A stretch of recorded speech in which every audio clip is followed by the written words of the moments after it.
How do you actually make it into the music industry? And I don't mean wedding bands and corporate events or Fiverr. I mean actually getting into the studio with mainstream artists and their labels. It's definitely not easy, but there is an art to making it happen. Welcome to the Art of Possibility, and today we have James Poyser, who you've probably seen on The Tonight Show with Jimmy Fallon. He plays keyboards and organs for The Roots, and he has worked with legendary names like Mariah Carey, Erykah Badu, Jay Dilla, Common, the list goes on. He's got words for you if you got ears to hear him. Check it out. My name is James Poyser. I'm a musician, I'm a composer, I'm a record producer. I play keyboards in the house band The Roots on The Tonight Show with Jimmy Fallon. And I've produced and written quite a few songs with some of the some artists. Yeah, like Mariah Carey, Rihanna, D'Angelo, again, The Roots, Adele, John Legend, and yeah, and I'm still writing and producing now, and also doing a lot more composition for film and TV and commercials. And I'm a dad, and I'm a husband, and I'm a son, and yeah, that's me. And I like jerk chicken and rice and peas. Yes. Yeah. Yes. All right. Big ups. Big up. James, did you start on drums then? Yeah, I did. I did as a kid. You know, I grew up in playing on my mom's pots and pans on the kitchen floor. And I was born in England, just to give you a little more feedback. So as a kid, you know, growing up in the church, and you know, you're a little kid and you watching these musicians play. My older brother, who is a musician, you know, you watch him play. I'm watching him play, and I'm like imitating him, playing on my legs and playing on the pots and pans. And then when we moved to the U.S., I moved here when I was 9.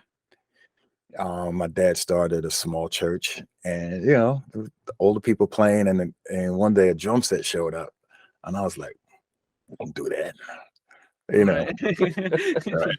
Right. You know, next thing you know, I'm the church drummer. Yes, I was I was terrible.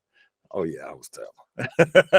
When did you start being the church drummer then? Were you like 10? Yeah, I was like 10, not. Oh boy. Yeah, like 10, 11. I think a year. No, let's say 9. Again, I got here at 9, and a few months after that, there was a drum. And again, this is a really small church. It's probably like 10 people at the time. You know, it's grown now to a couple hundred and more, but at the time it was, you know.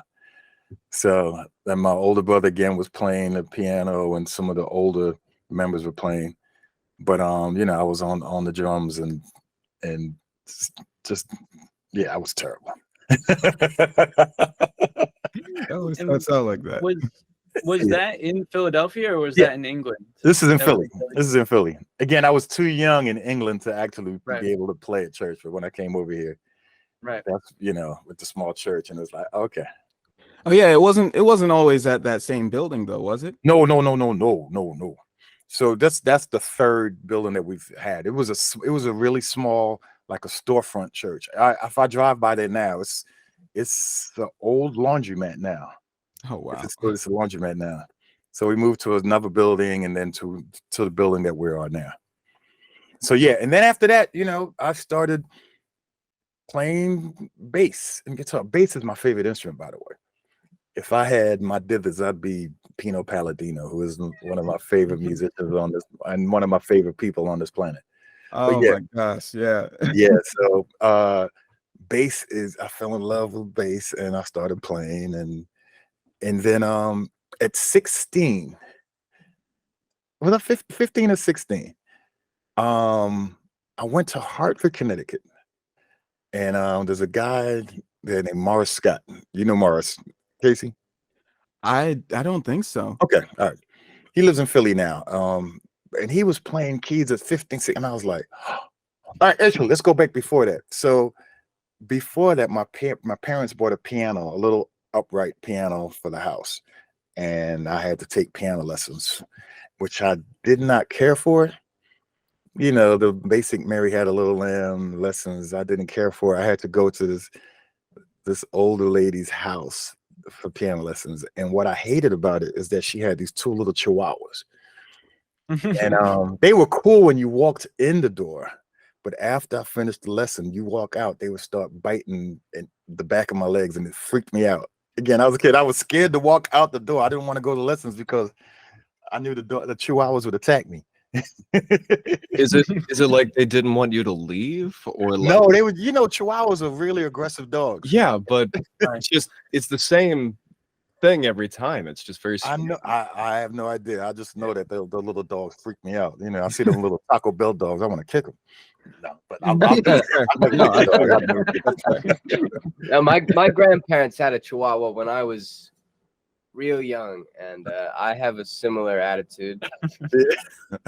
I mean, I got a little Cocker Spaniel poodle, which I love, but I would never kick a dog. But those little chihuahuas, Nobody screen cap that. Nobody audio snippet that. Right. So, Dude, so that, I hate that can I be hated the thing that you say after we screen grab. Like, it's that's that, Yeah. So after those lessons, I didn't really, I played a little bit, Mary Had a Little Lamb, whatever. But I wasn't in love with it till I went to, like I said, going back to that Hartford story, and I heard this guy playing, and I was like, oh, I want to do that. So I had a cassette tape. Are you guys old enough to know what cassette tapes are? I'm sorry.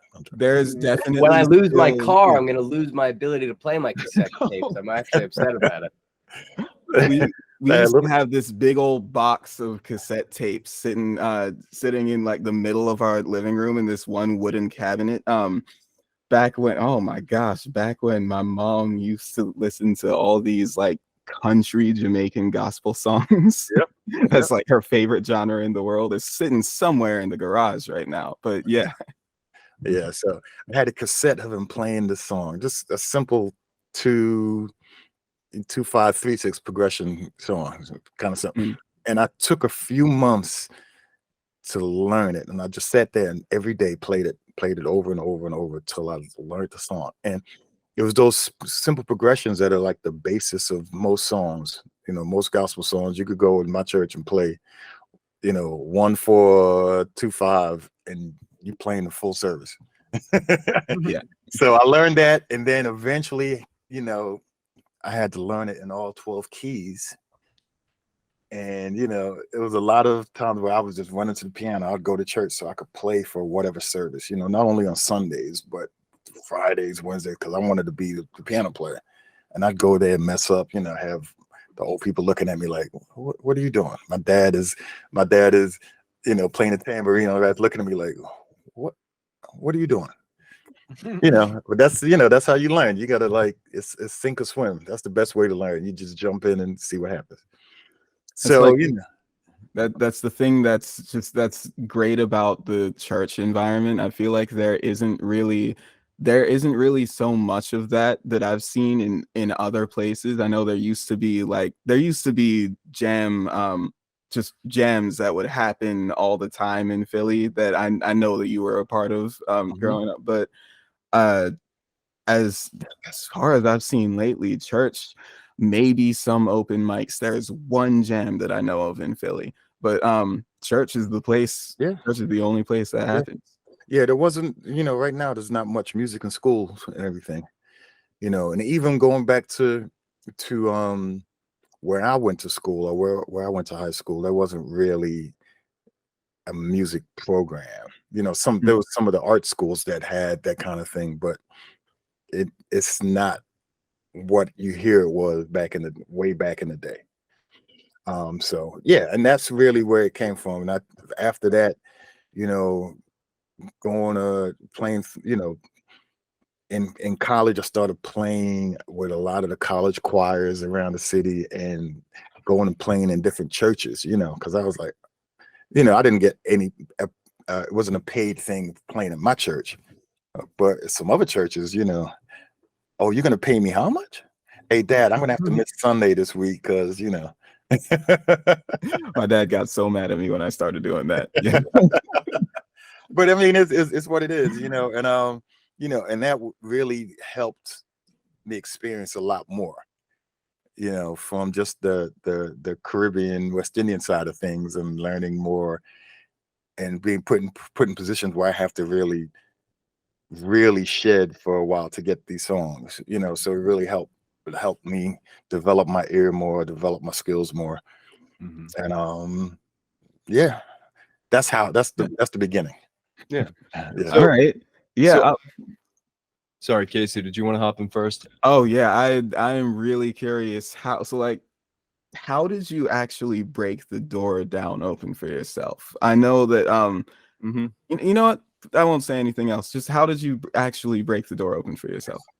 I would say it started again. This is the period of time when I was playing outside of my, playing gigs, and I built a bit of a reputation playing around the city and playing with local groups here and there, and hanging around a lot of older musicians. And I was a bit. I knew I was bugging a lot of these older guys because call them up. I was really extra hype. Like, hey, what are you doing? I'm sure now when a lot of young guys do that to me, I know I'm like, oh, I'm getting payback for all the stuff I put my old heads through. But just again, you build your reputation up, you build your skill set up, and things, there's what's the Bible verse? Your gifts will make room for you. So things started happening. You might play a gig with such and such a person. This person refers you for this thing, and refers you for this thing, and so forth. So again, playing with a lot of the local gospel groups led me to start playing with a lot of the national groups. Back in the day, the big, groups like Hezekiah Walker and New Jersey Mass Choir and so and so. And then you start traveling outside of outside the city, but outside of the country, touring around and doing these things, and that leads to other gigs. And I played with groups back in the day. You guys might not remember these groups, but a group called the Whitehead Brothers, which had some big records out back in the day. And then started playing with this big dance artist, CeCe Peniston. And I started touring the world with her, which is cool. And then came back and linked up with my Philly brothers, Jeff and Will, Jazzy Jeff and Fresh Prince, and toured with them. And that's when I really started working a lot with Jeff, who had a production company called A Touch of Jazz. And he had a full studio. And it was like really my first time, like actually working for real, consistently in the studio. Again, I've done a bunch of gospel records and things, and I worked at a bunch of studios. There's a studio up near you guys called Morning Star. Are you familiar with it? Yeah, I've been there. I used to work out there all the time on a lot of the gospel records, back then. Anyway, so started working with Jeff and Will, and really started working in the studio and really learning how to produce and create songs and create records in the studio. Mind you, this is years back. There was no laptops with Ableton and Logic and Splice where you could just throw things. Oh, I did a song. No. Gotta break out the X-Acto knife. Yeah, I was cutting tape, working on a punch machine, and learning how to program on a SB12 and early MPC and those kind of things, and ASR 10, and trying to make records and trying to think. A lot of things didn't work, but we're just in there every day again, improving my skill set, learning how to do this, learning how to talk to people, sitting in with meetings with record execs with Jeff, and hearing how to converse with these people. There's a talent to all of that. There's a talent to gaining work and all of that kind of stuff that a lot of people don't really pay attention to. Sitting with artists and learning how to get a proper vocal performance. And this is back then where you had to punch in on 2-inch tape. It wasn't unlimited space. You had 22 tracks. You didn't have 24 tracks, 22 tracks, because you can't record on the SMPTE track and the track next to the SMPTE track. So you got to make this work. You know what I mean? Yeah. Right. So just a lot of those things coming up. And then, just I left Jeff, me and a couple of my partners that worked with Jeff, Victor Duplay and Chauncey Childs. We were the main ones working at Tough to Jazz, and we were like, let's leave and do our own thing. And we started working in Vic's apartment, just doing some remixes and things. He had limited equipment at that time too. And it was Vic was friendly with the legend Kenny Gamble. I don't know if Kenny Gamble, one of the Hall of Fame songwriter, producer, Sound of Philadelphia, Kenny Gamble and Leon Huff, the two guys that pretty much that all of R&B is built on going forward. Those were a lot of the foundation, the legends. And he was like, man, you guys ain't doing nothing in an apartment. Come down to our studio. Cool. So they gave us a room in their studio. And again, just doing what we're doing, writing, learning, remixes and things, not making any money really. At this time, I was teaching piano at the same time too, and still doing gigs, and finishing up school and whatever. And how old are you at that point? I'm in my mid-20s. Right. Yeah. So in my mid-20s at this time,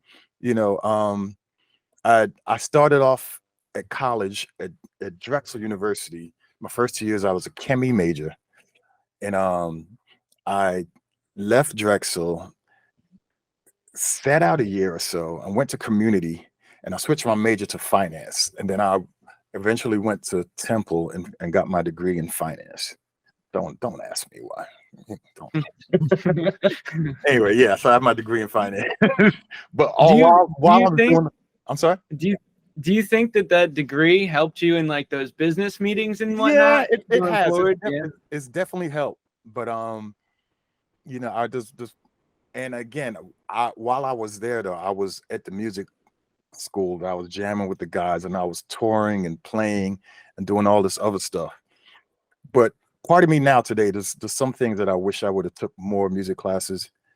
There's some scenarios I've been placed in where I was like, oh, I really wish I would have studied that back then. But yeah, the finance degree has absolutely helped me out in terms of me knowing certain parts of the business and knowing how to take care of myself business-wise.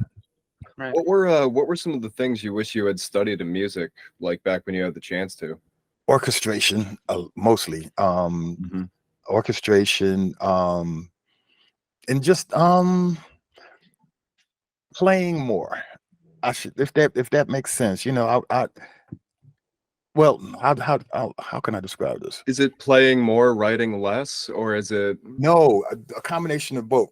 I think that I've spent so much time writing and producing over the years that I missed out a lot on playing. It sounds weird, even though I am still playing a lot, but there's a lot more that I wish I did.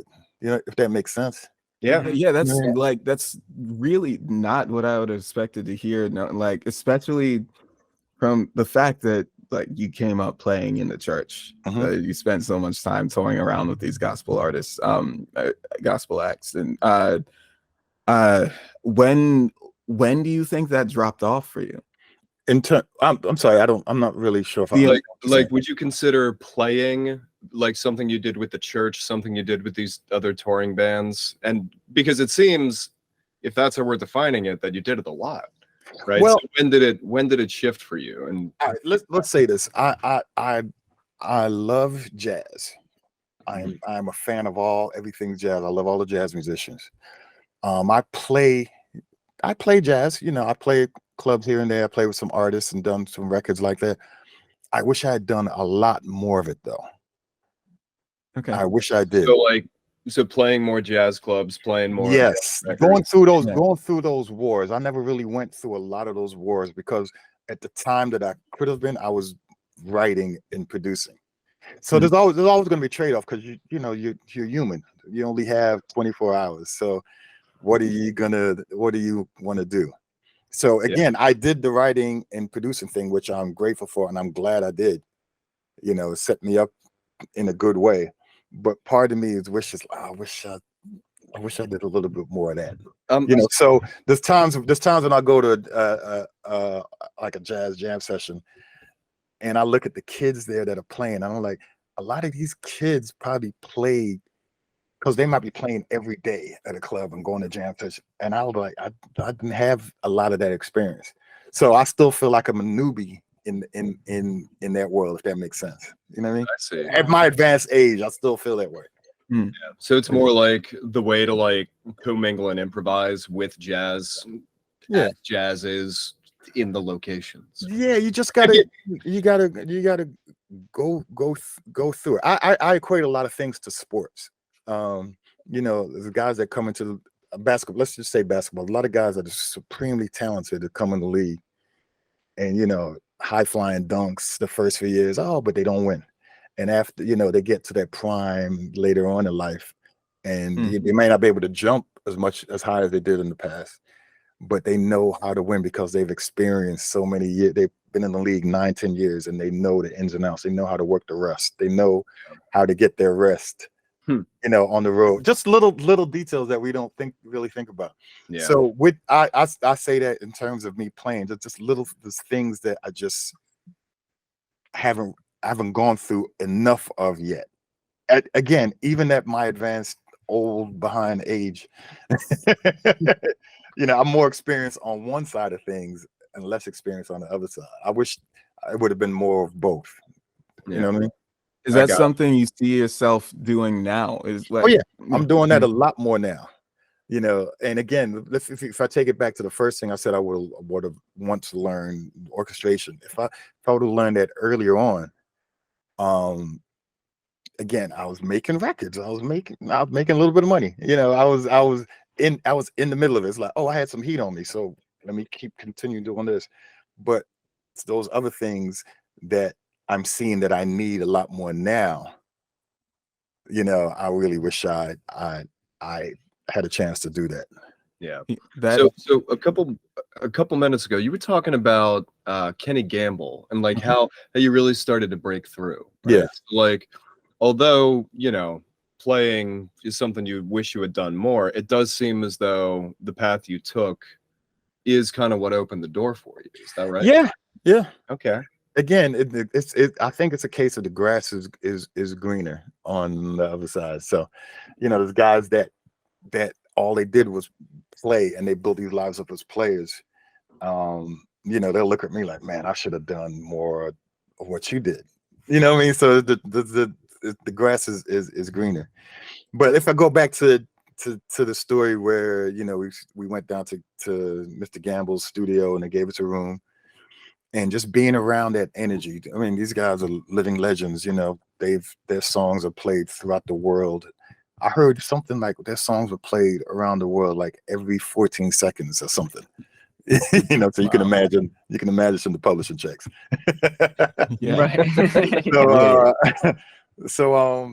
Yeah, just being around that energy, you're seeing a lot of those old legends still coming through the studio. Patti LaBelle and Billy Paul. These might be names that you guys might not be familiar with.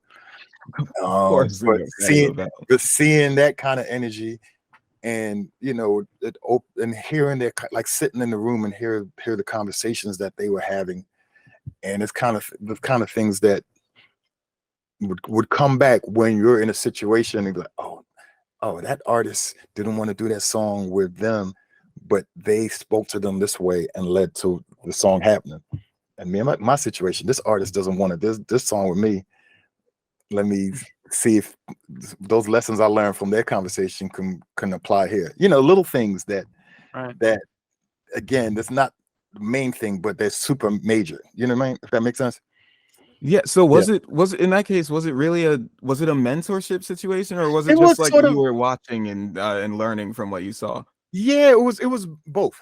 You know, it was a bit of both. So you know, things started happening, you know, and that's when at that time, that's when I started working. I was working with a guy, Fatim Dansler. There's a group called Kindred and the Family Soul. That's Fatim and his wife. So me and Fatim started writing a bunch of songs together. And he hit me one day and was like, yo, man, come down with me to this house. I'm working with the Roots and they're working with this girls group. and I think you could fit in well and work with them also. This girls group was called the Jazzy Fat Nasties, and I started working and writing a little bit with them, which led me to being, the Roots were producing their album, and it just led to me building a relationship with the Roots, with their manager Rich Nichols, of course, of Questlove and Black Thought. And right after that, I get a call from Rich, like, "Hey man, we're working with this girl in the studio from Texas, and it ain't really working out for us. You think you come through?" And I went through the studio and I met this girl named Erykah Wright, whose name is Erykah Badu.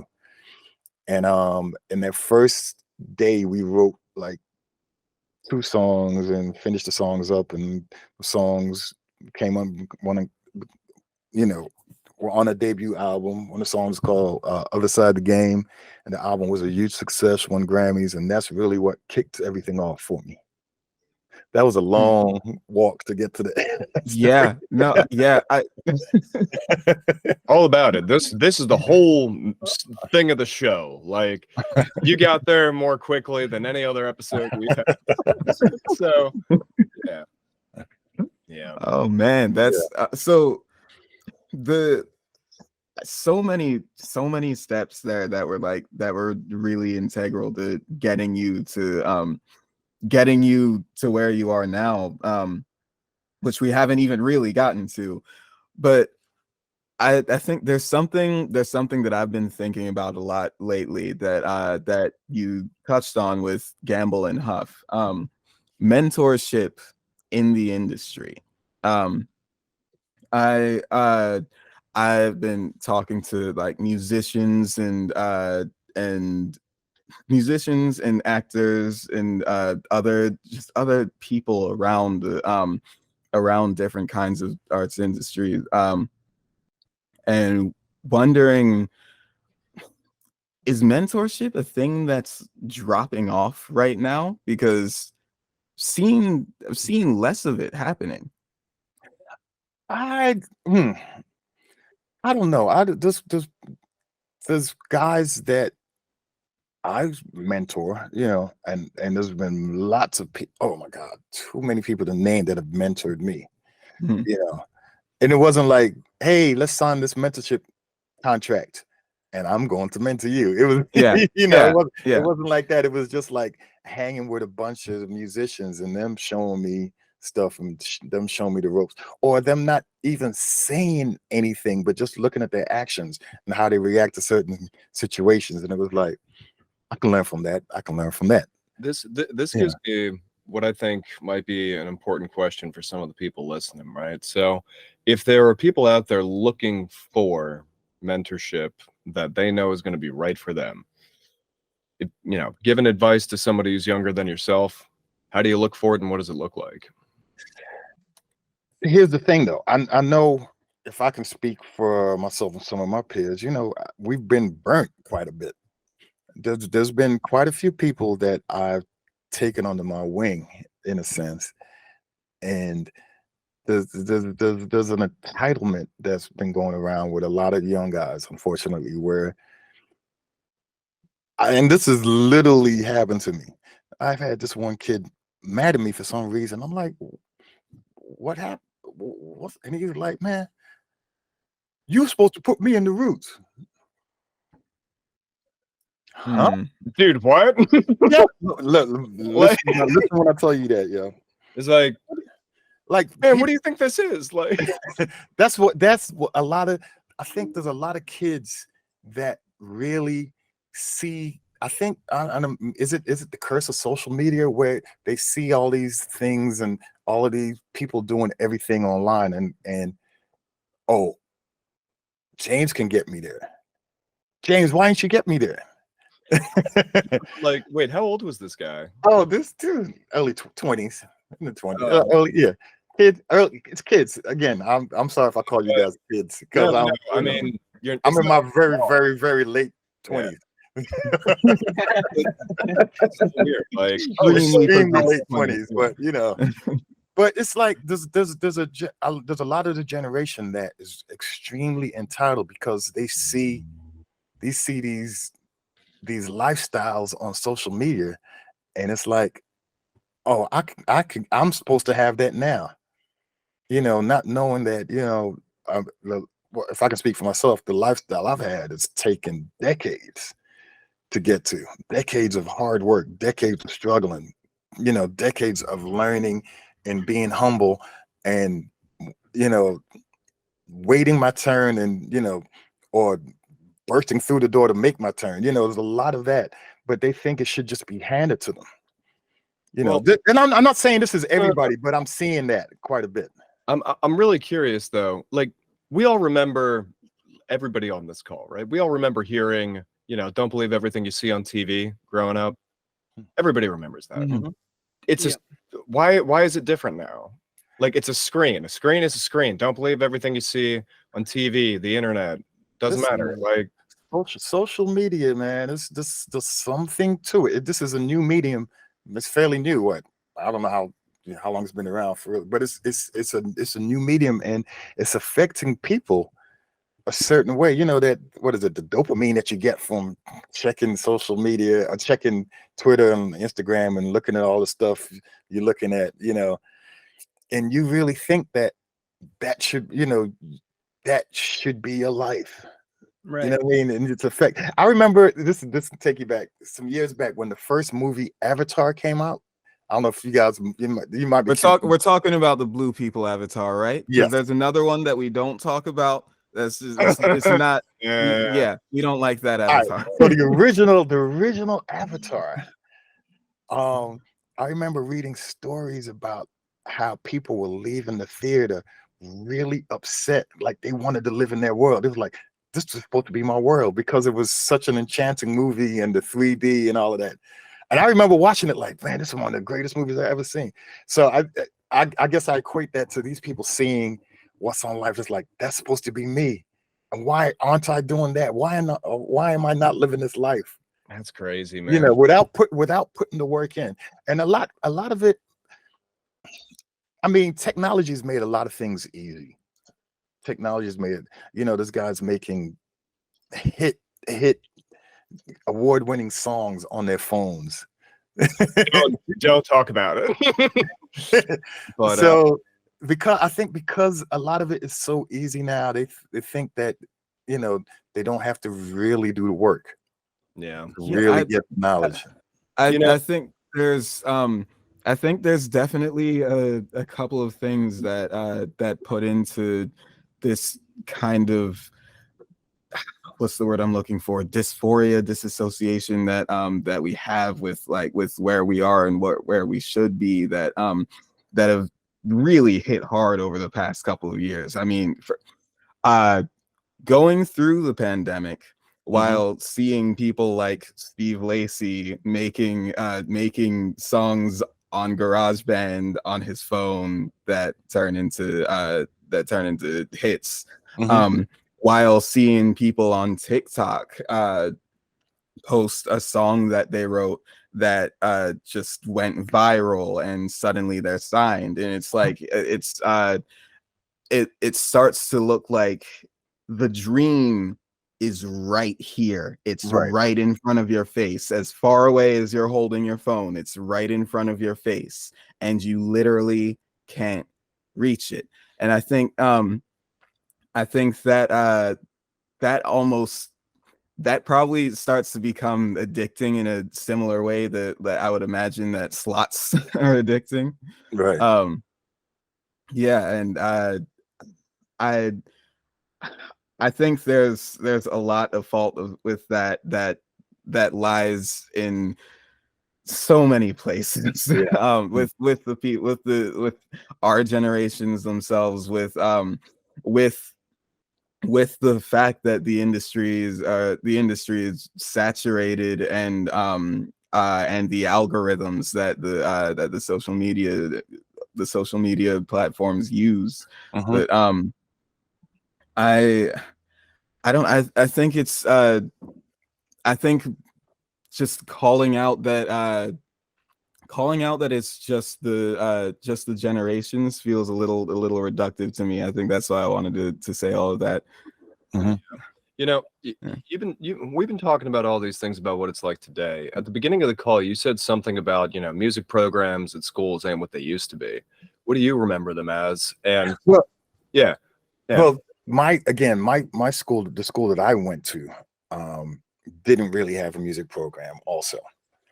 But before that, what I was saying, you seemed like that was the beginning of the end, you know what I mean? Yeah. But there was the art school, for example, like Kappa, where, that was all about music. And that's where like the Roots and Chris McBride and Joey DeFrancesco and Boys II Men, et cetera, they went to those schools and they made their names like that. And there was some schools in Philly that did have that thing, but not every school really had that kind of thing.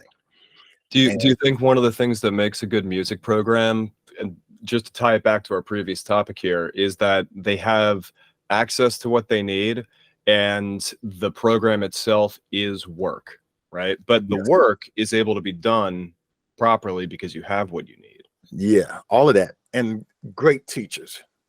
Yeah, there's some people that teach. I'm never going to diss a teacher, but yeah, it's like there's certain things that people want to learn. I guess coming up for me,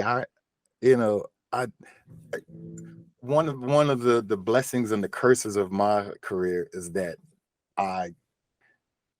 while I did some studying, I didn't really learn a lot of the theory and a lot of the whatever, but anything I hear, I can play. That's the dream, man. Yeah, which is a great skill set, but it's sort of frowned upon at the same time. Mm-hmm. You know what I mean? Where? Oh, it's in the scholastic circles. Oh, okay, yeah. It's frowned of upon. course. You know what I'm saying? There's certain things that I feel, and the stuff. Let me just say it like this: there's a lot of, and I'm seeing it now. A lot of scholastic people are frowning on the stuff that I feel and grew up, bluesy stuff, the churchy stuff, the wrong notes, which are the right notes to me. It's frowned upon, and there's a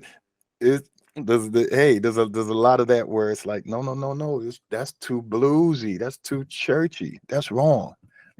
Okay. Music is music, man. It's gonna trust me when I tell you that's going on. I've had this discussion with a lot of like some really, really important musicians in this generation, and they'll tell me it's frowned upon. That's wild. Yeah, especially foolish considering that like blues is like the backbone of most of the musical genres that we have today. Yeah. Like without like Lead Belly and Lightning Hopkins and Muddy Waters and all those guys, like it wouldn't be what it is. Yeah. But is it? And this is not me saying it, but is it classical music? It's not It's not the classic. It's not.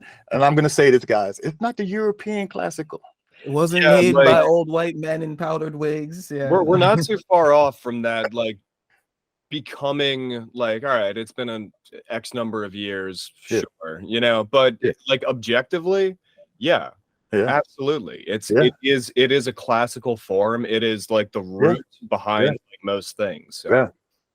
It just seems like there's only one form of music which is considered classical, and I'm not this and that, but if we go to why isn't every indigenous music considered classical? That's a great question. You know what I'm saying? Why is white classical music disproportionately represented in the education system when it comes to music? And blues not being considered classical is just foolish, considering the fact that the length we've gone from blues is like the same length of time that passed between Bach and Beethoven. It's not like those guys were knocking around 10 years apart from each other. They were like 100-something years apart. So you know what's funny? A couple of great questions just got thrown out there. So why is like classical music taught in schools only like white classical? Truthfully, this is the very first time I've ever even heard that question asked. there's a possibility nobody's even thought of it, right? So a portion of it is like, if you got something on your mind when it comes to these topics, like say it out loud, tell people, and talk about it, because the more people that are saying, hey, this could be a thing. They've been running out of material for a while, and I feel like if they want to get new teachers into the mix, they need to expand their horizons to other things that people might be studying when they go to music school, when they go to whatever. Yeah. So I am seeing now there's quite a few DJs and beat makers that are teaching these college courses and teaching in schools, which is great, because again, it's absolutely an art form. It's absolutely, you know, I've seen Jazzy Jeff do things on some turntables that are like reminiscent of Herbie Hancock's best solo. You know what I mean? Right. So it's like Absolutely. it's there's music there. You know what I mean?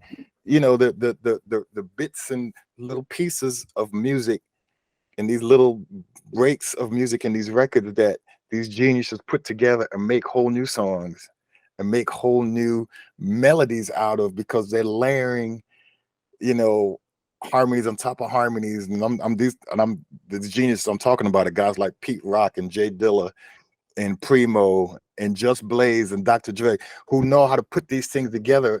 It wasn't made to do that. It wasn't thought of to do that, but these guys developed this new art form where they put these things together, and it's like, what kind of chord is that? That's like 82 notes. And it's magical, you know, but that's not, it hasn't been thought of like a true art form. You understand what I'm saying? It's like, oh, that's Absolutely. All right, cool.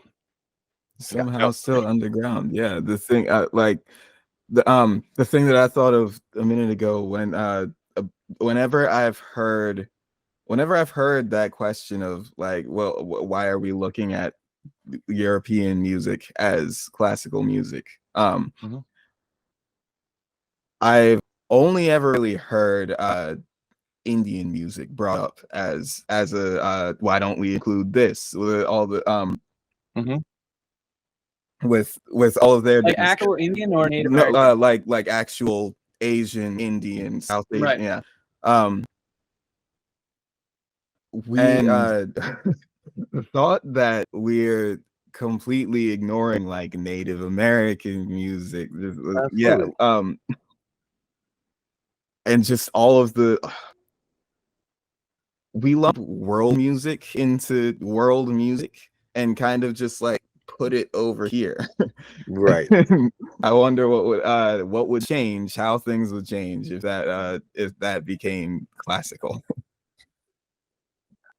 It's funny when I hear the term world music, I'm like, so if I'm in Japan, is there Japan music and is American music put in the world music over there?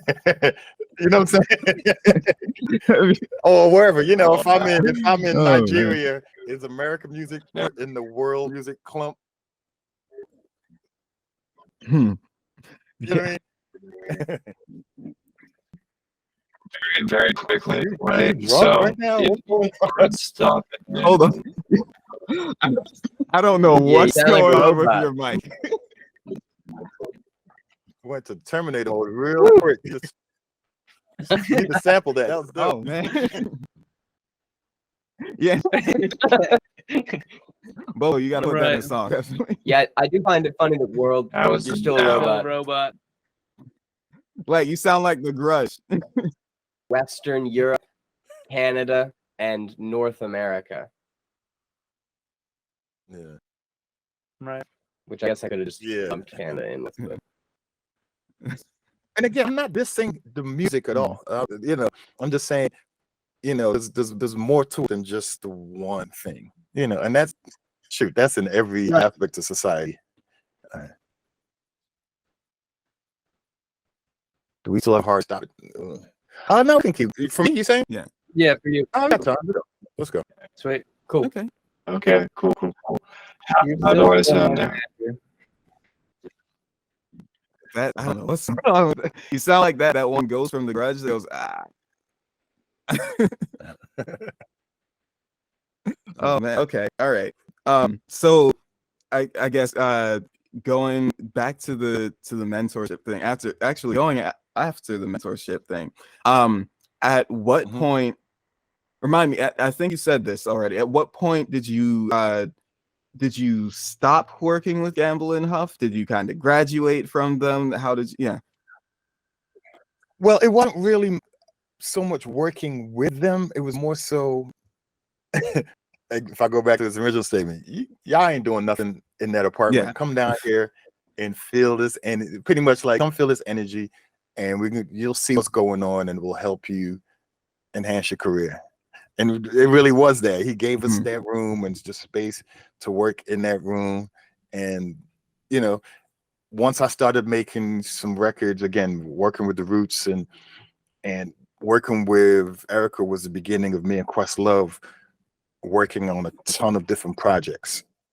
And it was sort of at that time where, you know, I was just branching off and doing other things.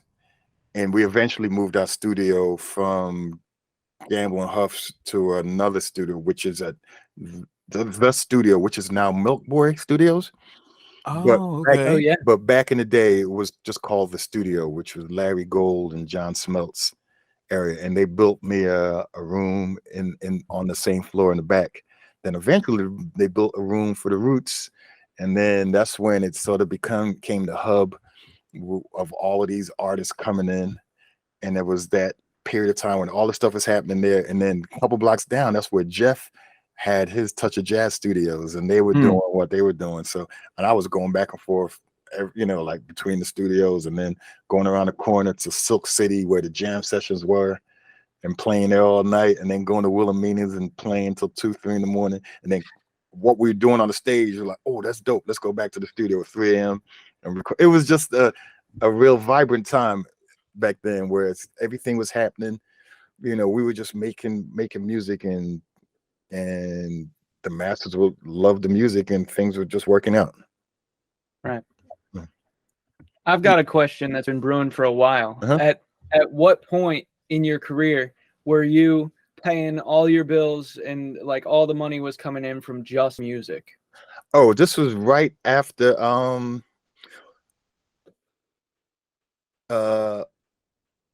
yeah, let's say right in that period, right with Gamble and Huff. I was there working in their studio, but at the same time I was still touring. I was working with all these artists, doing gigs around the country. I was playing I was playing in clubs, I was playing in churches, and I was teaching piano on the side. So I was making a half decent living. It wasn't great, you know. Right. You know, thank God my parents were there, and yeah, I stayed at home a little bit longer than I should have, but at that time I was like, let me save this money, you know. And then, you know, when things started working after the Erykah thing and other records started happening, then it was like, okay, I'm in a good place now. Oh, I can pay off my student loans. Yes. Yeah. You know. And did you get an apartment on your own? At what point did you move out? And then I moved right after that. That's when I bought a house. I didn't buy an apartment. See, that's what that's what finance taught me. Never get an apartment. You're not going to own anything and get the house. So I have a question. I have a question. Do I sound like a robot? No, you sound great. I know. All right. The thing worked. So you're talking about one of the things that helps you get like set up properly is like it's touring, working with musicians, and teaching. You were talking at the beginning of the call about how when you first started touring, you were touring as a performer, as an extension of the church, right? So like for young people today, for instance, would you say that like the church is like a great place to get started? Is there like a type of practice specifically that is more involved in music than others? Absolutely. Just being a player, if you find yourself in a church, being able to go to actually play in a church and grow, you go there and mess up. It's you're supposed to mess up. God forgives. And again, with me at the time, it wasn't Sunday morning. I wasn't just playing Sunday mornings because I wasn't good enough to play on Sunday mornings. So I would go to the weekday churches and play, hopefully.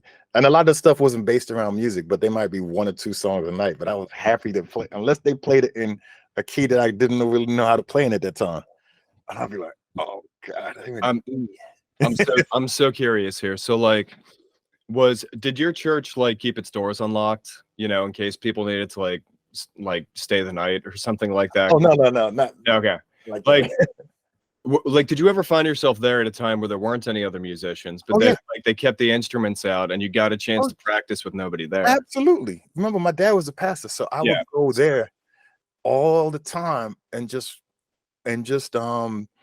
practice for hours. We had a piano at home, but we didn't have an organ at home. So for me to learn how to play the organ, I'd have to go there and just spend hours and hours and hours. How big was that organ? It was a B3, sort of like the B3 I got back. Yeah.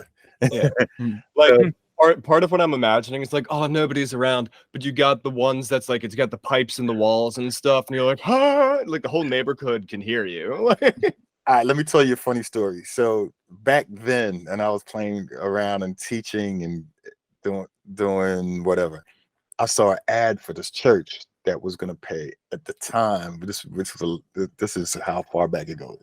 $300 a service. I need that money. I need that. So I go to this church in North Philly. I take Septa up there because I wasn't driving. Take Septa up to this church. I meet the pastor, and I'm talking about myself. Yeah, I can do this. I can do that. And he's like, "You play organ?" I said, "Yeah." He said, "This is a pipe organ. Have you ever played a pipe organ?" And I went, $300. Yeah, I play pipe organ. And this is not. I am not exaggerating. I am not lying when I tell you this story.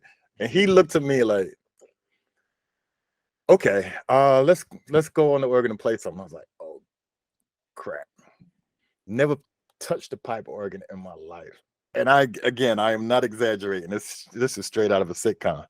I sit on the organ and I'm like, excuse me, where's the on button? I didn't know how to turn it on. And he rolled his eyes, reached over, turned it on, and walked away and sat in the pew while I figured out how to make sound out of this thing. I didn't know what I was doing. I was just flipping the switches and eventually made some sort of sound, but yeah, I didn't get the gig. Yeah. It's funny. Like when you said $300, I saw everybody's face go, "That's not bad." Like you're saying it's from a while ago, but $300 a service. There's a lot of musicians today that's like, dude, I don't get $300 for anything. That's why I lied in church.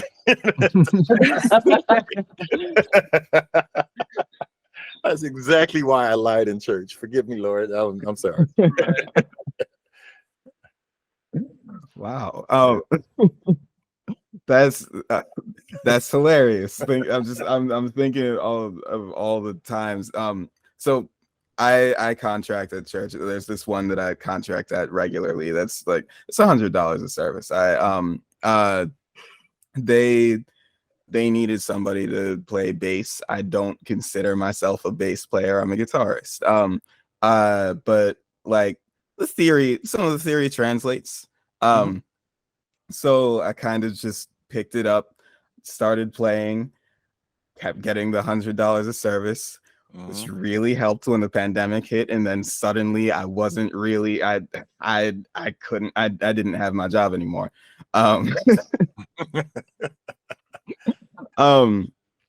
Which honestly, now that we're talking about money, there is a question that I have about the fact that your formative time in music was when we had CDs, we had just so many more physical sales and so much more to actually bring money to artists and to people. As things have changed over to streaming, as royalties, I guess, have become smaller and smaller. how have you adapted, and like you and your constituents, how have you guys adapted, and how do you see the younger generations moving differently than you did? Okay, so let's go back to it's crazy that I lived through these periods, man. I've seen some things, man. Like, man, I've seen some things. It's eyes, they seen things, man. I've been So traumatized. I lived through the period. I grew up buying records, and then eventually had a crazy cassette tape collection. And then I remember going to Tower every Tuesday and buying a stack of CDs. Every Tuesday I'll go to Tower, whatever new came out. I got tons in my storage. I got tons. I refuse to throw them out. But I lived through that where, you're working at the time and you're making these songs and they're coming out and the record sales and I'm making some money from these record sales and CD sales, record CD. Oh, cool. And then I lived through the period where, that whole LimeWire and things started streaming. What's a stream? What's a stream? MP3? What's that? So I lived through all of that, and it was like you start to see the writing on the wall. I know I did, where I was like, okay, the money is changing, the times are changing. I'm getting older. I'm not first call anymore. I'm not the hot kid on the block anymore. I'm older. Okay. Will I have to tour more? And again, I was working with the Roots quite a bit. I wasn't touring with the Roots because those dudes were animals, and I wasn't trying to be. I didn't want to be on the road 40 weeks out of the year like those guys did consistently. They toured a lot, and they started slowing down. Starting to have families. Got married. They had a kid. Things start changing. I had my kid, and he was a preemie. And so he was in the hospital for a couple months, and I started slowing down, going to my studio, and I started renting my studio out a lot more because it really was just for me and my projects. I started renting that out a lot more, and when the kid came home, I wanted to be home with him. So I have a ton of stuff. I've got rid of a lot of stuff. I had duplicates for a lot of things. So I had built a little studio setup in my house next to his bedroom, so I'd be close to him.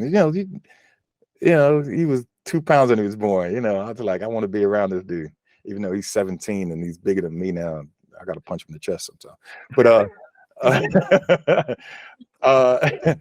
but around that time, it was like things started to change, and it was like, okay, do I really need the studio? Technology has evolved that I can do all of the stuff on this laptop. You know what I mean? I lived through that where it's like, oh, wait a minute. I can do a lot of this stuff on this laptop. Do I really need a full studio?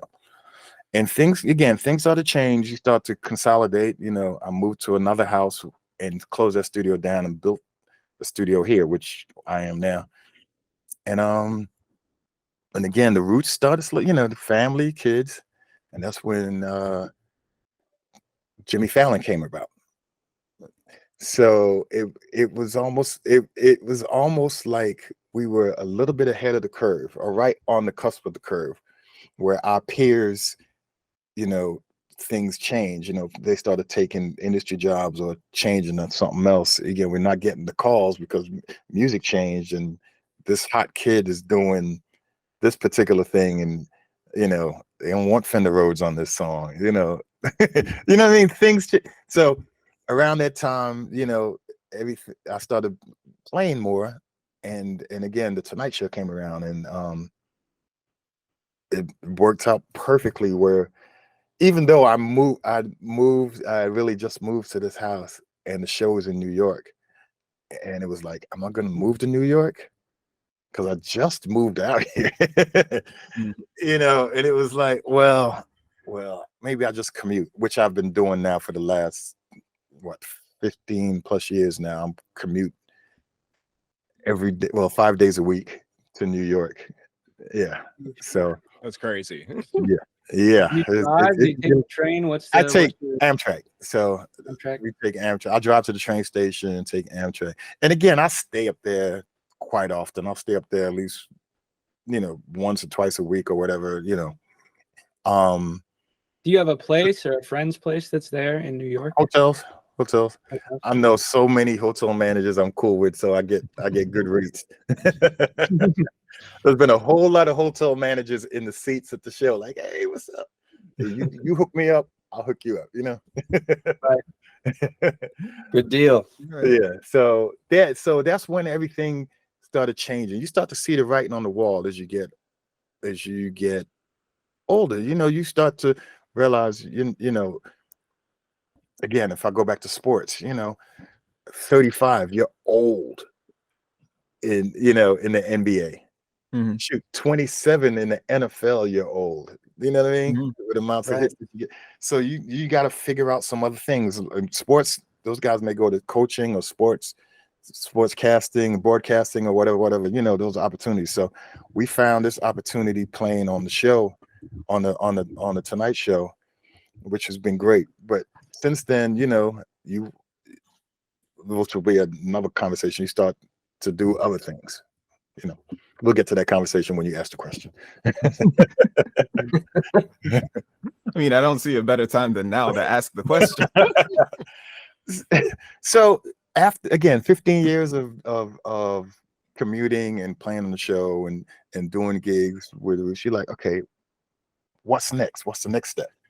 I'm older now. Again, I'm in my very, very, very late 20s. And so it's like, okay, what's next? And what I found, and it's something I've always had a love for, and during the pandemic, it really kicked in. Like, if you want to do this, you got to really start studying for this. So I've been concentrating more so now on a lot more film and TV projects. So I'm scoring more, doing a couple TV shows, a couple movies, documentaries, and commercials, and yada yada. And again, by the grace of God, I've been getting these opportunities. Some opportunities I know I don't deserve, but I'm getting them, and I've been making them work. So thank God for that. And those are all mostly instrumental projects, or are you mixing or working with hip hop at all at that point, or just? Yeah, it depends. Like there's some, when you're doing the actual underscore, it's more so instrumental. Right. But you may call for, we might need a song for this particular thing, and I have to bring some artists in and still make some records. Yeah. So now, so how did scoring for shows and things start for you? Because I would imagine that in the industry, people are very easy to typecast. Like I wouldn't they'd expect you to be the R&B guy, wouldn't they? That's exactly it. You are what they say you are, and that's a big lesson. I just had a conversation with a musician that was going through something, and it's like you really are what they say you are, and you have to. It's kind of catch-22, because you have to do something to be able to do something, but you can't do this thing unless you do the thing. Yeah. So it's sort of weird. It's almost like there's a screen right in front of you. You have to somehow break through and say, I've done it, so now I can do it. But it's hard to get those opportunities at first. Yeah.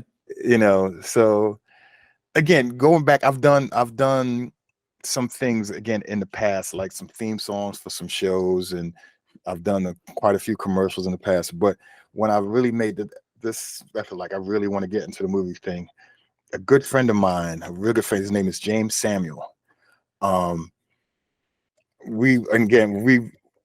It's sort of like we came up, even though he lives in London, we came up sort of together, like, I'm going to do this thing. I'm going to do this thing with you. Let's do this. And, throughout the years, it's like then he started doing the thing, and came along with a ride, and he gave me some opportunities. And one of the things he hooked me up with, there's a movie called Two Distant Strangers that's on Netflix. It's a short film, and he knew the directors and the producers. and was like, "Yo, you should let my man James score it." And it was one of the I did a movie some years back, but I didn't know what I was doing back then. It was a VH1 movie called Totally Awesome, which is it was this spoof 80s spoof movie that I did. This is going on 20 something years ago, but this particular movie that I did during the pandemic was the short called Two Distant Strangers, and it went on to win the Oscar for best short film. And from there, things started happening slowly. Things are still happening slowly but surely, but consistently. So things are moving, and I'm in the middle of quite a few things now. I just did this Tyler Perry documentary that's on Amazon. It came out like 3 weeks ago, called Maxine's Baby. I worked on James's first feature film. There's a Netflix Western called The Harder They Fall, where he scored. James is a musician also, but I assisted him in scoring it, and I did a lot of the orchestrations and additional music for that movie. And he has a new movie coming out in a couple weeks, January 12th, called The Book of Clarence. You might start seeing commercials for it now.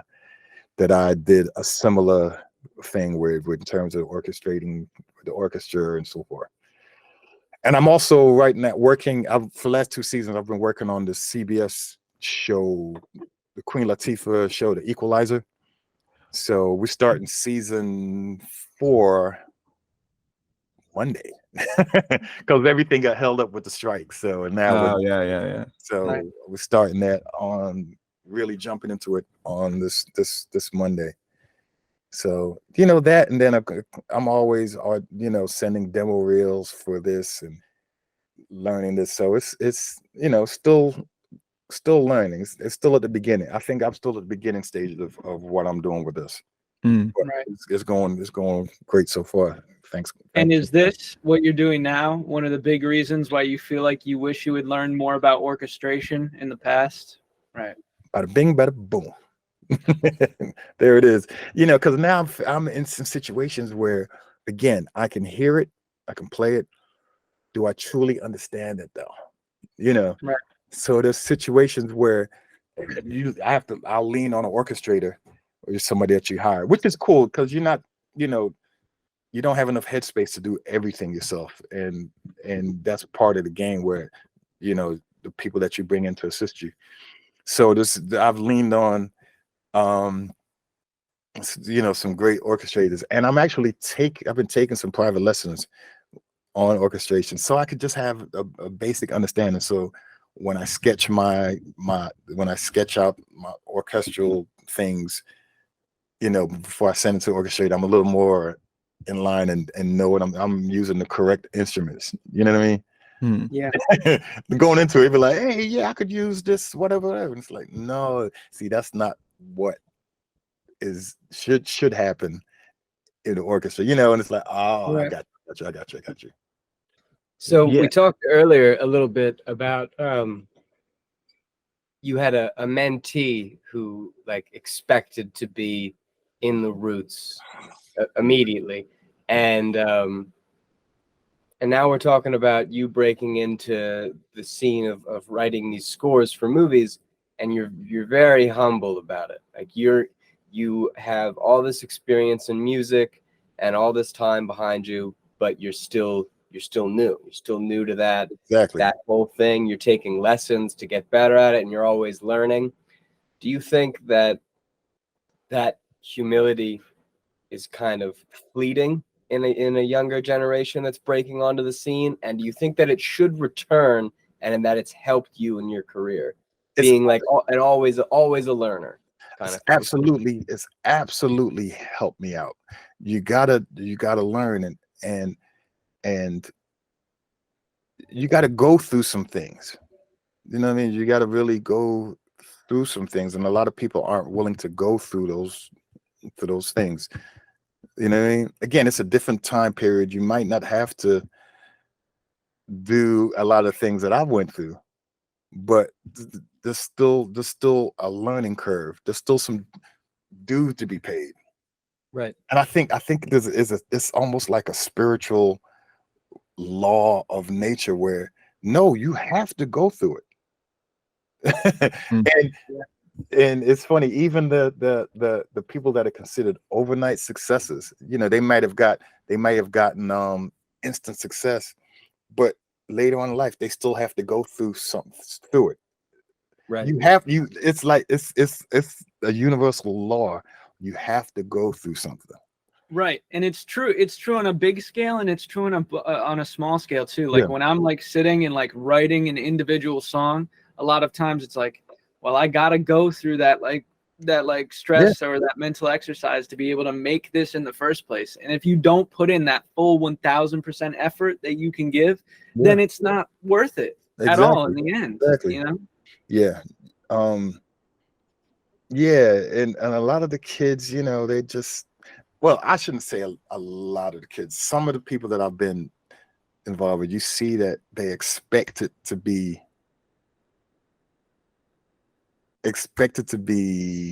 instant. And this might be controversial, and I'm not saying this with an ego, but part of me just now just had this inkling, like you talked about humility. Maybe it's because oh God, I'm gonna sound like an egomaniac talking about myself like this. Forgive me, but maybe because I'm humble, people think, oh, I'm on the same level as him, so I should have what he has now. Does that make sense? I don't think that you should be afraid of saying that, because I think that's like the ultimate bane of humility, and I think what maybe pulls a lot of people away from it, especially in an era of social media, because the second that you aren't trying to step on somebody, or you're not fighting for this imaginary first place, someone else might think that you're giving it to them, or that you're on the same level now. But that's interpersonal, and it's more important to stick true to you than it is to battle with this person for something that doesn't matter. It's all arbitrary. There was a time where Ben Franklin said, it's like, oh, humility is one of the hardest virtues. And somebody asked him why. He's like, well, if I ever managed to truly become humble, I think I'd actually be pretty proud of that. Yeah. So and it's funny that now that I said that out loud, I think of some of my friends that, and I'm not going to call any names, that are like huge, look successful, and their pockets aren't empty at all. And you hang with them and you're cool, and they're so cool, you think you can do the same thing as them. And then you realize, oh, wait a minute, I'm not built like that. You know what I mean? He's like, hey, let's go get some Lambos. I'm like, we talking about the you talking about it, Yeah. So I think that's it, where you have to go through, and you got to be willing to go through the things and willing to take criticism. A lot of guys, there's a lot of thin-skinned people in this world. Again, if you're on social media, you see it every day. One person says it's red, and it's like, oh my God, he wants to kill my family. I just said it was red. Calm down. You know what I'm saying? So there's that kind of thing where you want to critique or not criticize in a bad way, like, no, you suck, but hey, you should improve upon this. And it's like, I know what I'm doing. Who are you to tell me? All right, do you then? Do you? Yeah. That I haven't fully formed the question that I want to ask on this, but I think that touches on like, okay, how much of that you see on social media do you see in the industry itself? Because I think that's something that we expect when we see we see brands of people. We see Doja Cat being Doja Cat. We hear about Erykah Badu being the hardest person to work with in the industry. If she happens to hear that, I have no idea how true or not that is. That's not true. I could name some other ones which I won't name, I really like that question. That's my studio wife. She's the greatest. All right. Yeah. Get back to the question though, like Casey, that's such a phenomenal question. I like some of the fragility that you see in the personalities portrayed on social media. Do you see things similar echoed in the broader music industry? Absolutely. Everybody wants to keep up with the Joneses. And in this industry where you have to be hot to be relevant, you know, you're looking at so and so, you know, it's like, oh, just these male artists. Oh, this dude, he got 6 abs. Let me not eat for 4 months so I can get 8 abs. You know, I don't have that problem. You know, I'm just saying, it's like you keep up. You see all the stuff online, and you can either appreciate it or be challenged by it. And they're like, okay, he did that. I gotta one up him, you know. And I think, you know, some of that is good because it, you know, keeps you on your toes, but at the same time, you don't want to get to the point where you don't appreciate and there's hate there for the person, for whoever's doing their thing. Right. You know? And the reason they didn't eat and the reason they wanted these 8-pack abs was not because they felt they needed to as an artist, but because they saw someone else had it and they're hot and like, oh, we got to do that. We have to do that. Exactly. Who I'm really curious. So there's the mentality that we're describing right now, the abs people, right? who do you know in the industry right now that is simply making what's really, really good because it just sounds really, really good, and their whole thing is, I don't give a damn about that nonsense. I'm just going to do what sounds good, and that's what's going to work. So I don't listen to a lot of popular commercial music these days. So they don't necessarily need to be like famous. Yeah. It's also just like it's kind of like a way that people carry themselves almost. Like even if you're just talking to them in conversation, you can kind of get the gist. You know, it doesn't have to be a name that people know, but like I mean, there's a lot of musicians that are just playing and doing their thing. Some of the what's the artist that I like right now? Sampha. You familiar with Sampha? Yeah. SAN. How do you spell it? SANPHA. SANPA. M as in monkey. M as in yeah. So okay. I like that stuff. I like Salt. Are you familiar with Salt? SAULT. And yeah. British bands. You know what I mean? Something about, so I like that kind of stuff where it's just, and not necessarily chasing any trends. They're just doing what they want to do.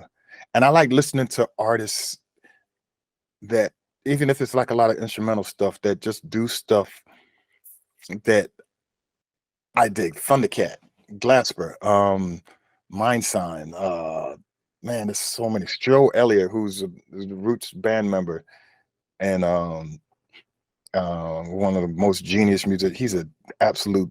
I don't like him. Please tell Joe I said that. No, Joe's my brother, but he's one of the industry man. Like God, man, I got to show that part to Joe. He's gonna be like everything that you do.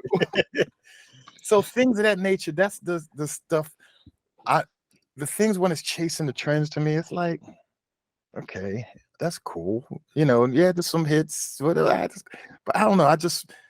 I guess I'm in a different place with the stuff I like. And I don't know if I really answered your question because I want to. Well, no, that I was really just asking for like artists' names to see if there's any like up and comers that like could be spoken about on the show, which I'm glad I asked how to spell all of those things, and I have written them down. But it's kind of like, do you think that the reason why there aren't that many people in the industry just doing what sounds good because it's good and they're chasing the trends? There's a lot of that. It is more to do with what the industry is spending money on rather than what people actually want to listen to, because it feels like the whole industry is just like, oh, we're just going to dump money here, we're going to dump money here, and you can't get anything else, so people don't have anything to compare it to. You know what I'm saying? Well, here's the beauty of this age is that anybody can put up. You can Yeah, I'd swipe the record companies and put out your own thing. Right. So, but not everybody's gonna see that. right. You know, not everybody's gonna dig into trying to find out what's cool. Yeah. You know, they're gonna complain like there's no R&B is dead. But yet there's quite a few artists that are doing some things that you might not get play on the radio because of money, or you know, or you might not see because of marketing money, but it's some great stuff. Yeah, And it's some really good innovative stuff. Yeah. So there's that. I think I might have like misplaced your question. So think about it this way, right? Like if Capitol or Atlantic or Time Warner or whoever the other people are today, probably Sony, right? If they see somebody on TikTok that they're like, oh my God, this is internet crack. It's really stupid, but because people will watch it, we're gonna get in touch with this guy and we're gonna put him on top 40 tomorrow. And you grab $1 million, you put 500,000 on the paid media advertising to circulate it, and you spend the others on the purchase per song, like stores on Amazon, Google Play, and iTunes, and you just shoot them up to like number 38, right? And they're like, oh, it's famous now, cool. And they didn't have to break a sweat because the things that they'll sell from the merchandise, the monetization of the videos after they get them on a contract is going to take care of that 10 times over within the next 6 months. Right. Right. So it's like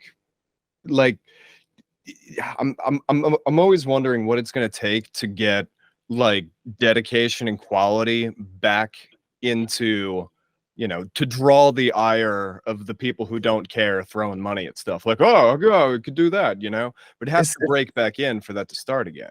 Is it ever going to break back in? I don't think. I think that horse is out of the gate and is gone. It's money. It's the bottom line. Yeah. You know, like the rules on streaming are, there's no rules because it's a new medium. So the labels are like, they don't have to give you anything. I'm gonna give you this 0.3 cent, but I don't even have to give you that. What you gonna do? You're gonna sue me? There's no law. What you gonna do? So the bottom line is it's all about the dollars. So they'll control. Oh man, you're gonna get into my conspiracy theory thing. They'll control what we want to hear. You know, so that's why there's. Oh, you know, let's shock value. Let's put all the shock music out there. You know, let's do that and let's push that. Let's not push anything positive out. You know, and then like, what's the whole agenda for all of that too? You know what I mean? You know, I watch a lot of TV, and lately there's been a lot more shock value shows, which you know, like you watch Gen V or The Boys. The Boys is a good show, but it's absolutely a shock value show. Yeah. Yeah, I love it because it's like that's what it is now. It's like, okay, let's get the most shocking thing. Let's get The Boys. Let's get Gen V, which is another one. This is a show off of The Boys. Yeah. There's another show on Netflix called and again, I watch a lot of TV because I'm studying at the same time. It's called Obliterated. It's on Netflix, and it's like The Hangover meets G.I. Joe or something, and it's just wild, and it's like, what the heck is going on? But that sounds wild. it's crazy. But it's all of that. It's again The Boys. It's Doja Cat. It's all of that. Let's push that. But there might be some positive images and things out there that are equally good. But it's like, you're not spending money on that because, you know, can we make a lot of money off of that? We've already conditioned our audience to want this. You know, I'll go back to the 90s and the era of music, like the native tongues and Tribe Called Quest, and that there's that, as they called it back then, the backpacker hip hop, you know, the tree hugger hip hop, where it was positive messages, De La, native tongues, and all that.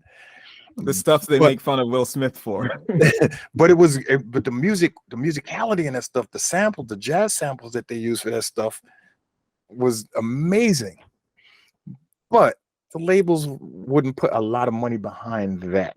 They'd put the money behind the gangster rap, and so forth. Part of it feels like if more people were educated on the fact that, sure, if you're seeing something, somebody's put some cash behind it. Yeah. Right? So like if you don't support what it represents, then scroll past, block it, do whatever, right? Because like the trajectory of, you know, the people running the books, right, is not going to change until the people who consume the material, the entertainment, the products, the whatever, make a conscious choice to say, I don't like it and I want something different. I don't know what it is. I don't need to know what it is, but something different. Screw you. And like it, I spent a lot of time thinking about what that type of education or what that type of message would look like to begin encouraging people in a positive way. Right, like it's not supposed to be like, oh, do this because, you know, it's a movement. Oh, do this because, you know, you have to, you should, we want you to. Now, like, you got to give people like a light at the end of the tunnel. You got to say like, hey, you're gonna get something way better out of this if you just know what it is and know what not to do. Yeah. Right. Yeah, I do a lot of stuff within like moving money around purely in the ways that we're talking here. You know, so people can be exposed to certain things. There was a period of time where, you know, like pushing like shock rock, right? Like pushing like post-hardcore in like the like 2007, 2011 kind of deal, right? There was a time where it really was pushing, but it almost feels like today that people lost track of what was happening underneath, and it's everyone just doing the push by default. And it's created this bizarre echo chamber, which has like its own mass communication homeostasis that exists somewhat outside of reality, but it's so vast that it's the only options we have anymore. So nobody has the control group to say like, okay, well, this could be the new thing, that could be the new thing. Everything's bought and paid for, and there's nothing else, right? So like, whether or not it's movies, it's music, it's radio, it's, you know, any form of entertainment or like traditional artistic discipline. How do we get out of this? Right? Does it just come down to people choosing what they consume and being really firm about it? Or is it really just going to take one person who is just that good that they break through it all? Right? I don't know if that, again, like I said, man, the horse is out of the barn, man. And I think, I don't know, maybe you know, there could be some musical messiah that comes in and musical messiah walks on water. Like you find a horse that can build a new barn. You know what I mean? Maybe there's a musical Luke Skywalker that's gonna come and save it and destroy the evil empire. But I don't know, man. So I love that. I feel like the one thing that we know is really hard about this is that like it this kind of content for the sake of consuming over art is really good at hijacking the way that we think. It's shock content. We see it, we, instead of thinking, we watch. And we're also living in an age where like it's hard to it's harder, it seems harder to go about our daily lives. People are there's more people that are upset with, wow, this is going into a whole economic conspiracy theory kind of thing right now. But people are less content with just their daily lives, their jobs, everything that's going on in the world, right? And to start to expend the effort to also think about this one thing that I'm seeing on Instagram, instead of scrolling to the next thing and then scrolling to the next thing and then scrolling to the next thing, is like, so far it's that's easily too much for just the daily lives of so many people.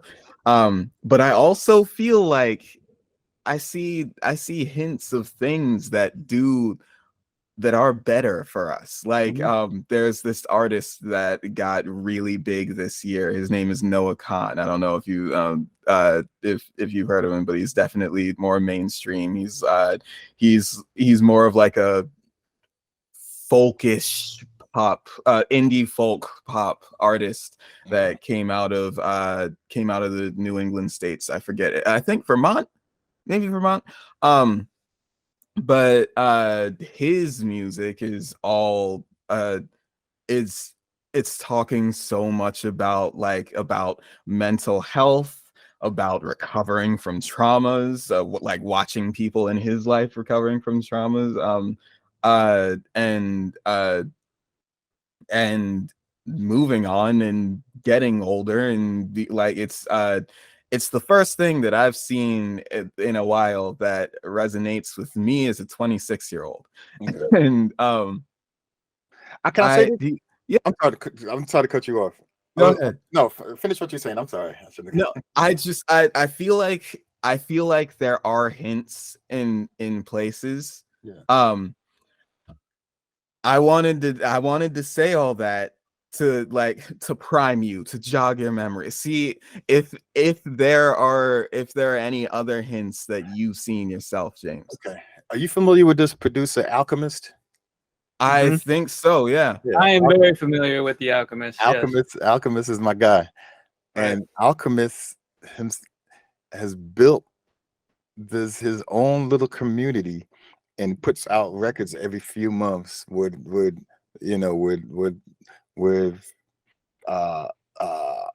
different rappers, the guys from Griselda and what's my his man? beats are otherworldly though. Oh, yeah, his beats are just absolutely outstanding. And he said this in an interview which really stuck with me. He says, I'm a craft beer. I'm like a craft beer company. I sell to who I sell to. I'm not worried about, he didn't say this, but I said, I'm not worried about competing with Miller Lite and Budweiser, the big companies. I'm just worried about build my own little community, do what I have to do with these guys that come to my little brewery and sell them, small batch stuff. You know what I mean? So it's cool. There's a lot of people that, will be McDonald's, but a lot of us prefer that little cheesesteak spot on the corner, that doesn't have a whole, it's not a chain, it's just the one spot. So musically, there are some, I'm seeing, like you said, there are some moments with certain artists. Maybe this guy, again, Alchemist. There's quite a few people that have built up their audience and have their followings. I work a lot with this guy, Citizen Cope. I don't know if you're familiar with Cope. Really? Cope. Yeah. That's a random dude I found on Spotify like ages ago. But I played on most of his albums, man. Yeah. Cope is my brother. Oh my gosh, that's wild. So he has a following. Most people be like, who? But he has his shows and he sells out his shows. And when he puts music out, his fans love his music. And he has his own following. Again, he's not Beyonce, he's not Taylor, so, but he does his thing. So, and it's kind of cool that these artists, I'm sure they're on social media and whatever, but they're not, I need instant stardom. I need, like a lot of people, like, I want all of this. They like, I want this, and I'm cool with it. And they may get the equivalent of what this is, but without all of, with all the odds. It's not McDonald's numbers, but they might still live a great life, you know what I mean? And have great careers in that. So again, saying all that to say that there's quite a lot of that, which again, I've seen, I will say I've seen signs of that. But it's again, there's still a lot of chasing, trying to keep up with the Jones and really want to be, whoever's the hot little young who, I don't know. My kid would know. I don't know. From an acute artist perspective, I feel like the bottom line is how how do I stand out? How do I keep it real? And how do I make money to survive? Are the Right. three big things. And Right. yeah. And enjoying the shows that you play. We just were at a show that was really his show. I played acoustic guitar on the floor for about 20 minutes when there was a lull. But it was depressing. But not I had fun and he had fun. We had a great time, but like it was thrown at a local college nearby, and they were just super worried that like no one was going to show up and that they were failing. And when like very few people came through, like a lot of the people who threw it themselves left, defeating the purpose of all of the complaining that they had been doing about no one showing up. Right. And meanwhile, we're here. Like I got my guitar out. I played some stuff on the ground. He laid down some sweet, sweet music, and it was great. It was a lot of fun, and the people who did show up had a blast. And it's just have fun and spread the joy around, and inclusive. Isn't that the main thing though? Isn't that why you got into it the first place? It is. Yeah, exactly. Have fun. Yeah. You play for the listener, but who was your very first listener? You. Yeah. So Absolutely. that's the thing. A lot of people equate the happiness to strictly a financial thing, or strictly a eyes thing. I need all the eyes. But if you in your own space and you doing your thing and you enjoy it, that's part of the process. You want to get to a point where you can monetize and maybe create a living for yourself, but you got to enjoy it. If you don't enjoy it, that's what are you doing it for? So Yeah. So yeah. So I first I want to be mindful of time for you. I do have one question. If you're good for a little bit longer. Yeah, I'm good. My schedule sort of switched up a little bit today. Oh. So I mean, Okay. I'm not staying on here till 5 o'clock. I gotta go get No, eat. yeah. We're not staying on here till 5 o'clock either. But I really want to know how this relates to you in like your compositions, your writing, working with other artists. Why you're adding your creative piece of the puzzle to make something bigger than the two of you, that how many of you combined, right? But how much does the financial thing play into it for you? Have you felt the need to be like, oh, this I need to make a hit on this one? Yeah, absolutely. And even more so when you have a family. Any of you guys married or kids? You married? Yeah, married, got a house and a dog and kids sometime in the next few years. So it's really important for you to plan for this future. Like,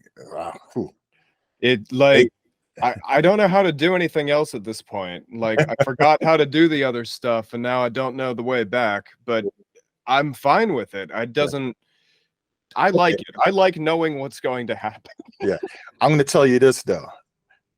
The first time you lay eyes on your kid after he or she is born, you're going to look around the room like I did it. Everybody else, like, okay, which one of you people do I have to kill to feed him? Because I'll kill you all. That's right. To feed him.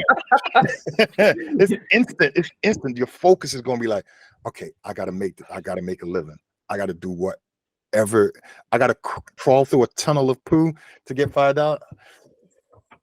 I'm going to use that. When my kids are born now, I'm going to be holding it and I'm going to look around the room and be like, so which one of you am I killing? And I'm going to look at Moses because he's going to be there and he's going to remember this and not know. Moses doesn't deserve it. Moses doesn't deserve it. He's the best of us.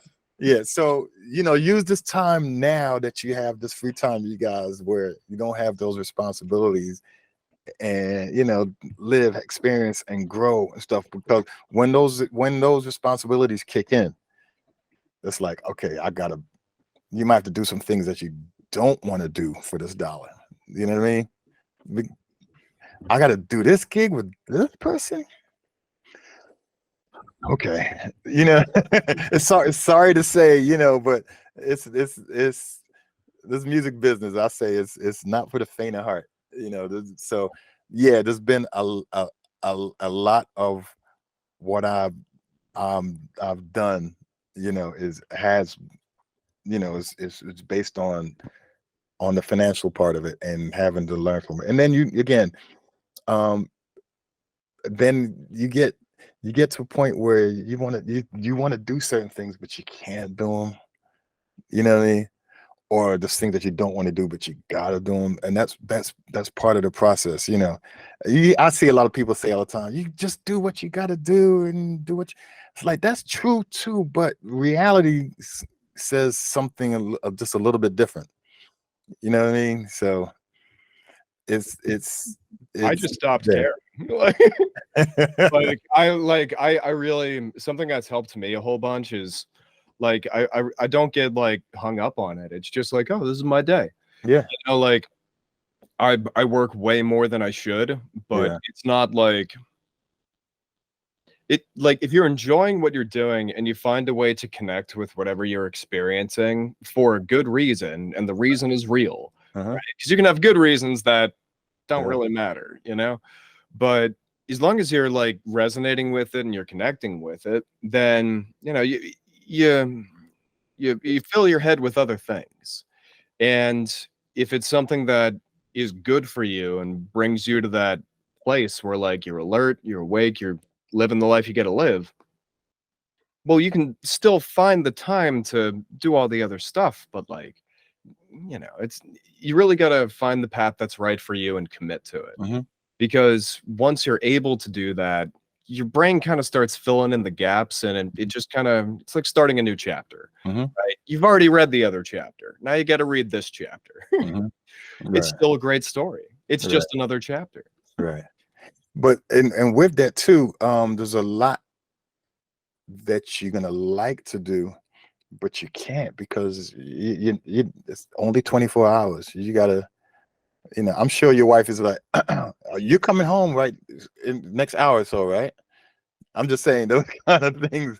I have taken on the brilliant decision of building all of my studios and offices for work into my house. So I'm always just here. See, here's the thing. Here's what we can say. We can always say one thing, and there's going to be a counter argument to it. Of course. So what we're dealing with, what you're dealing with, what I'm dealing with, we have the house. But even with that, you got to sometimes turn the lights off in the studio and go all upstairs. that it does is save me money on gas. Nothing actually changes between the dynamic. You still got to turn the lights off in the studio and go upstairs sometimes, you know what I mean? Or go to the other room, and you're like, oh, I really want to I really need to do this thing, but I got to put some time in this thing. Music, back when I was single, music was 28/7. You know what I mean? I do. Yeah. Very much. Yeah. And but now it's like you gotta you're still working on it, but you gotta carve out these pockets of time to do those other things where life is lifing. You know what I mean? So you want to get it in. I always say music is a young man's hustle, because you're young, you got youth. You can do a lot of things that you can't do now. And then when the things you do now, you got to sort of make them count a certain way. There's plenty things I do, that I know I'm not going to get a dime for. It's like, hey, yo, can you play on this for me in this day and age? Like, yeah, I'll play on whatever. We'll do whatever. Let's hang out, just jam, whatever. But I have to. There's a certain nut I got to pay every month, and I have to do some things that count for that. You know what I mean? I got to get on that train, and you take the train up, and you get off work late, and the trains are delayed because somebody jumps on the train track and died, and you gotta somehow you get home at 1 a.m., but you got to get back on that train at 7 a.m. and it's like, what is going on? There's so many scenarios where it's like, life starts lifing. And you got to deal with the lifing. You know what I mean? So, and that's just one small thing, but so yeah, the financial thing. But all those, there's a million little small things that will happen throughout a day that will all put a wrench in your plan as an artist, whoever you may be, Will put a wrench, but it could also give you the screw for you to use a wrench. It could give you the inspiration to do something. So you got to always create, I'm sure you guys' phones are full of vocal notes like, oh, let me do this. So man. Yeah. There was a point when I used to name them off of some emotional thing that I just kind of felt in the moment creating the thing. And now I'm just at like 300 some, just the number. I'm just I'm in the untitled 17 department, Like, let me ask you a question, because I was faced with this recently with this young person. He created a bunch of stuff but didn't save it. Do you guys save everything? I save, I auto save, I duplicate backup save, and I flash like the whole system save. I got like a row of 20 terabytes down here. I've never deleted a project. Gotcha. So even down to it could be a 2-note mistake. Yeah. Let me keep that, because you never know when it could come back in. How many songs? I engineer people more than I like record myself. These days anyway, but like people will be like, oh, delete that take, I hate that take, and I'm like, I'll like get on the talk back and just be like, no. What? Again, you're not working on, man, it'll waste time. It's fine, we keep it all. We'll do the cleanup once we have the backup. So exactly. You never know, man. There's been quite a few songs that I've placed that have been something from 20 years ago that I just happened to play by mistake. They're like, yo, what's that? Let me fix this up a little bit and give it to you. Yeah. So you never know. Keep everything.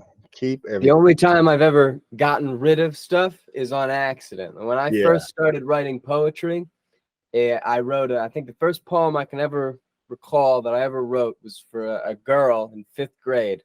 So much embarrassment is tied to that, I'll tell you what. But I don't have that because I wrote it one time and gave it to her. And then after that, before I really realized that this was something that other people did and was something that I could do, I wrote all of my stuff on single pieces of paper that weren't in a notebook, that didn't go in a folder, that weren't 3 rings, just like I got an idea, I got a piece of paper, I got a bad pencil, I'm going to write it down, I'm going to shove it in a ball, and it's gone. But besides that, I have every single thing that I've ever written. But no. So we were hanging at Philadelphia Folk Festival. And he insists on writing on a typewriter a lot of the time. So I'm working on multiple different writing projects. I write all my songs on my phone. I write all my poetry in notebooks. And I'm writing my book on a typewriter, and there can be no overlap for some reason because it'll just throw me off. Can I ask you a question? Yeah. Do you wear a suit all the time with the typewriter? Because that's your look, man. He used to, but not all the time. Sometimes it's like 70s disco week. Other times it's like, I'm gonna take the brick down to Florida. Like I can see you with a long umbrella in one hand and a typewriter under your hand. It's like you're with a cigar out of your hat. That's perfect. That's your look. That's actually why I lost the first chapter of my book, because I'm writing everything physical, and I brought it to this folk festival that we used to go to, and we'll probably go to come this next summer. And I met this girl, and I spent 4 days literally tied to her by the waist, and I was losing my mind. And so much so that when our relationship fell apart on the turn of a dime, I didn't notice it was raining. And when I got back to my campsite, like 15 good pages were just chopped through. I remember that. 3 poetry notebooks were also ruined. Man. I was able to dry it out and transfer it, and I have a little note in my phone that's Little Red Book Recovery because I thought that was funny. And it's so I saved those, but Yeah, but the typewriter in the rain did not mix. No, I didn't. Well, see, I didn't. In your vision that you just described, I didn't have the long umbrella. Yeah, that's or what you the had. So, Moses Stubbs, long story everybody. short, save your work in any way possible. Save your Save work. it, man. You never know. You never know. I'm like flabbergasted. I am dumbfounded to hear someone in our generation not saving. Like it would be. It seems like it would be second nature. Yeah, it should be second And I'm not nature, saying. Yeah, I'm not saying that even as like as a dig at him. I'm just like we're chronically online. Yeah, I understand. I think I guess the point that I really should be pushing, not say, but save the mistakes, save the unfinished things, because you can always get back to. You can always use that stuff. People also like the raw stuff. Like my dad is like a Beatles fan to the point where it's nearly a religion for him. Mhm. Like when I was growing up, the only things that I ever heard, and I didn't know this till years later, were all the demos. Right. So people would put on Beatles songs. I'm like, that's not the song. You hear That's not what that is. Like, it sounds like this. It's like, dude, that verse doesn't exist. I'm like, no, it's, and then I try to look it up, be like, what the hell is happening? And I call my dad, like, Dad, what's going on? He's like, oh yeah, I would only ever play the demos. And I'm like, oh, like only? He's like, yeah. I'm like, okay. Yeah. Because thought I was losing my mind there for a second. That's one of the reasons why I use Spotify instead of Apple Music, because when Apple Music first came out, it tried to consolidate all the stuff that was in my iTunes, and I had so much unreleased and different versions of things. It screwed it up, and I was like, I can't ever mess with. Maybe they fixed it now, but I've got to stay. Even though Spotify is the worst one, that's what I use instead of Apple, and keep my iTunes separate, because I have versions upon versions of different things and that you will never find with streaming. Yeah, I had a similar problem because I had this before. I got an iPhone in senior year of college, and before that, I had this little MP3 player that I had gotten from my godparents on my birthday. The one you graduated from college already? From college, senior year of high school. I graduated from college already. Yes, I did graduate from college, but I meant to say my senior year of high school. Okay. I don't know why I still see you at like 12 years old. I'm sorry. He loves that. I'm sorry, man. I should know better. I'm sorry. No, it's fair. I don't like it makes, I mean, I've been around the Poyser family for so long at this point. Like I used to, all right, I'm going off a tangent now, but I used to tell people every now and then that they're not going to believe this, but my godmother's ex-brother's brother it's James Poyser on the roof. Ex-husband's brother. Yeah, right. Yeah, and of course that doesn't make sense. But like I remember saying that from like middle school, and people was just looking at me funny. But I don't. What was I saying before? Oh, you're talking about how the iPhone, iTunes. Yeah. So like I would use that thing to I could I could listen to the radio through it, and I could record whatever I was hearing on the radio. So I'd just like rip stuff off of the radio, save it to that. Eventually I got my cousin's phone that I could transfer the files from the MP3 player onto the phone. None of that, not everything that was on there was released, because some of it was like some of the songs that they made for the radio stations that I just kind of happened to really like and want to listen to. And then some of it was stuff like have always been a massive John Mayer fan. Big part of the reason why I play guitar. And like I found some of his unreleased stuff on YouTube, and or on there was this one app that I was using on that little Android phone I got from my cousin, and I just ripped it off of the app, put that all on my phone, and Apple Music just destroyed it. But it's funny though, like you saying that story, it makes you just realize just the difference in the generations that we grew up in. You know what I mean? Yeah. Like you like, man, when I was a kid, I was ripping stuff on my phone, and I'm like, when I was a kid, I had to take a cassette player to a concert and record the piano player and try and learn this stuff. You know, it's just different. So I can't imagine what it's going to be like when you know the kids, when you guys are being interviewed by, at my age, by kids at your age, what it's gonna look like then. You know what I mean? Like, man, I remember when I was a kid, I pressed that button on my brain when I listened to the song that recorded. You know, on the that's that Elon Musk, that mindset. That's that chip in the brain. So I grew up going to the church that his dad founded, and I think you can see why some of us call him Monk. Thanks again, James. Next week, we have kind of a wrench for you.